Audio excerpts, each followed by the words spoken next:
haru dan duka mendalam menyelimuti pemakaman calon jaksa muda Renanda Ginting yang gugur saat menjalankan tugas penegakan hukum. Seusai upacara militer, keluarga melanjutkan dengan prosesi adat pemakaman suku Karo mengiringi jenazah menuju tempat peristirahatan terakhir dengan iringan doa di Jambur Taras, Jalan Namori, Kecamatan Pancur Batu, Kabupaten Deli Serdang, Sumatera Utara. Keluarga besar Adiaksa hadir dan turut mengiringi upacara penyerahan jenazah yang digelar dengan hikmat. Dalam prosesi ini, Jaksa Agung Muda Tindak Pidana Khusus dan Kepala Pusat Penerangan Hukum Kejagung menyerahkan tali asih kepada keluarga sebagai bentuk bela sungkawa dan penghargaan terhadap almarhum.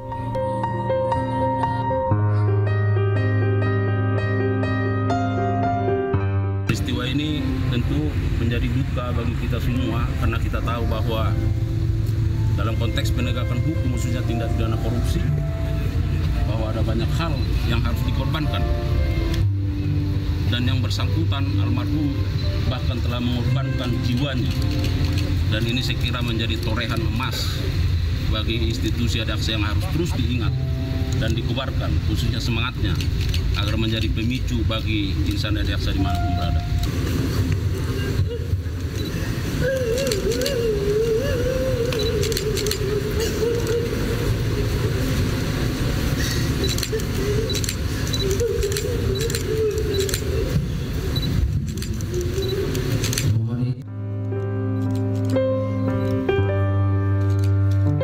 Diketahui Renanda Prima Ginting baru sebulan bertugas di Kejaksaan Negeri Simalungun sebagai staf bidang pidana khusus.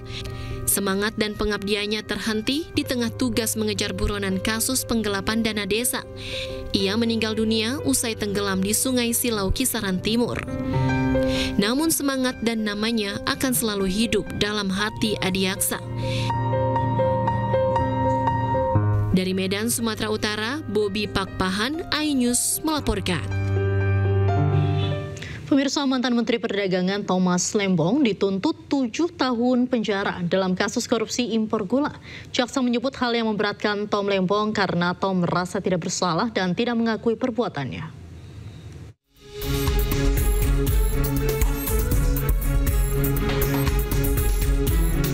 Jaksa menuntut mantan Menteri Perdagangan Thomas Trikasih Lembong dengan hukuman 7 tahun penjara. Tom juga diwajibkan membayar denda Rp750 juta, subsidi 6 bulan kurungan. Mantan tim sukses Capres Anies Baswedan ini dinilai terbukti memperkaya orang lain dan korporasi dalam kasus korupsi impor gula, sehingga negara dirugikan hingga Rp578 miliar. Menurut jaksa, hal yang memberatkan Tom adalah karena Tom merasa tidak bersalah dan tidak mengakui perbuatannya. Sebagaimana dalam dakwaan primer penuntut umum. 2. Menjatuhkan pidana terhadap terdakwa Thomas Trikasih Lembong oleh karena itu dengan pidana penjara selama 7 tahun. Dikurangi selama terdakwa berada dalam tahanan sementara. Dengan perintah agar terdakwa tetap ditahan. 3. Menjatuhkan pidana terhadap terdakwa Thomas Trikasih Lembong sejumlah Rp750 juta dengan ketentuan apabila denda tidak dibayar maka diganti dengan pidana kurungan selama 6 bulan. Sementara itu, Tom Lembong menilai tuntutan jaksa mengabaikan fakta-fakta persidangan. Kita baru mendengarkan pembacaan tuntutan dari jaksa penuntut umum. Ya, saya terheran-heran dan kecewa ya, karena tuntutan yang dibacakan sepenuhnya mengabaikan 100% dari fakta-fakta persidangan. Ya. Jadi saya tentunya tadi mendengarkan dengan cermat, saya juga mencatat dengan teliti ya, pembacaan surat tuntutan tersebut ya, dan saya cari-cari di mana ada penyesuaian-penyesuaian dari dakwaan ke tuntutan yang mencerminkan fakta-fakta persidangan yang sudah diungkap dalam kurang lebih 4 bulan persidangan, 20 kali sidang, tapi satu pun saya tidak temukan. Tak hanya Tom Lembong, mantan Direktur Pengembangan Bisnis PT Perusahaan Perdagangan Indonesia Charles Sitorus dituntut 4 tahun penjara dalam perkara yang sama.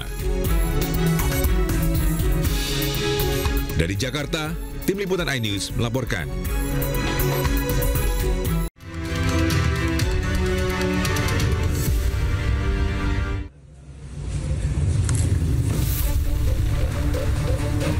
Seperti inilah penampakan 2 pucuk senjata api dan 7 butir amunisi yang ditemukan di rumah mantan Kepala Dinas PUPR Sumatera Utara Topan Ginting. 2 senjata api jenis beretta ini ditemukan KPK setelah menggeledah rumah Topan Rabu 2 Juli lalu. Selain itu KPK juga menyita 1 pucuk airsoft gun laras panjang beserta 2 pak amunisi. Kepala Humas Perbakin Kota Medan Hanjaya Tiopan mengatakan senjata api tersebut digunakan Topan untuk keperluan bela diri. Kepemilikan senjata api juga resmi diatur Mabes Polri. Senjata yang ditemukan di kediaman itu sudah dikoordinasi, saya sudah koordinasi dengan Intercam. Itu adalah senjata bela diri. Yang mana ranahnya itu adalah yang menguasai izin itu adalah Pak Intercam Mabes Polri. Beliau ini masih aktif sebagai Ketua Harian Perbakin Kota, Ketua Harian Perbakin Kota Medan. Sebelumnya KPK menggeledah rumah mantan Kadis PUPR Sumatera Utara Topan Ginting terkait kasus OTT di Kabupaten Mandaling Natal dalam kasus proyek pembangunan jalan.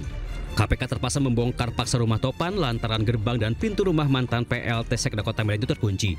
Selain menemukan 2 pucuk senjata api dalam penggeledahan dan lokal selama 7 jam, KPK juga menyita uang 2,8 miliar. Tim Liputan iNews melaporkan. Pemirsa, perkembangan kasus OTT proyek jalan di Sumatera Utara kini menyasar para pejabat dinas PUPR di sejumlah daerah. Pada Jumat kemarin, KPK menggeledah rumah pribadi Kepala Dinas PUPR Mandailing Natal hingga kantor Dinas PUPR setempat. Selain menyita sejumlah dokumen penting, KPK juga turut serta membawa Kadis PUPR berinisial EH. Usai melakukan penggeledahan selama lebih dari 3 jam, petugas KPK keluar dari rumah pribadi Kadis PUPR Mandailing Natal di Jalan Pilar Panyabungan pada Jumat malam. Petugas KPK keluar dengan membawa sejumlah dokumen penting dalam 3 koper. Selanjutnya, petugas KPK juga menggeledah kantor Dinas PUPR Mandailing Natal untuk mencari sejumlah bukti dugaan keterlibatan PUPR Madinah dalam OTT proyek jalan di Provinsi Sumatera Utara. KPK juga membawa serta Kadis PUPR Mandailing Natal EH, namun statusnya belum diketahui apakah masih sebagai saksi atau akan turut dibawa serta ke Gedung Merah Putih Jakarta. Tersiar kabar Kadis PUPR Mandailing Natal terseret dalam kasus OTT proyek jalan di Sumut lantaran selama ini salah satu pelaku yakni Direktur PT Dalihan Natolu Group kerap memenangkan proyek di Dinas PUPR Mandailing Natal. Pemirsa, sedulur Jokowi dari berbagai daerah menuntut Roy Suryo CS untuk meminta maaf pada Ketua Umum sedulur Jokowi, Paiman Raharjo. Hal ini dilakukan karena Roy menuding mantan Wamendes itu diduga terlibat pemalsuan ijazah Jokowi. Kami, sedulur Jokowi, Jakarta Timur, menentang, mengutuk, mengecam tuduhan yang dilontarkan oleh Roy CS terhadap Ketua Umum kami, Bapak Profesor Dr. Haji Paiman Raharjo, yang dituduh mencetak ijazah palsu Jokowi di Pasar Pramuka Pojok. Tuduhan itu merupakan fitnah yang keji oleh... Polemik keaslian ijazah Presiden ke-7 RI Joko Widodo kian memanas. Untuk meminta maaf jika dalam Sejumlah sedulur Jokowi dari berbagai daerah menuntut Roy CS meminta maaf karena diduga melontarkan tuduhan terhadap Paiman Raharjo, Ketua Umum sedulur Jokowi. Dan membawa ke ranah hukum. Menanggapi hal tersebut, Roy Suryo hanya menjawabnya dengan tertawa. Banyak rekan media yang menanyakan, ya, apa tanggapannya Mas Roy tentang video statement? Jawaban saya ketawain aja. Sementara itu, ahli digital forensik Rismond Sianipar menyampaikan, biarkan hukum yang bekerja. Janganlah kita bernegara itu nggak perlu relawan-relawan seperti itu. Kita punya hukum, kan?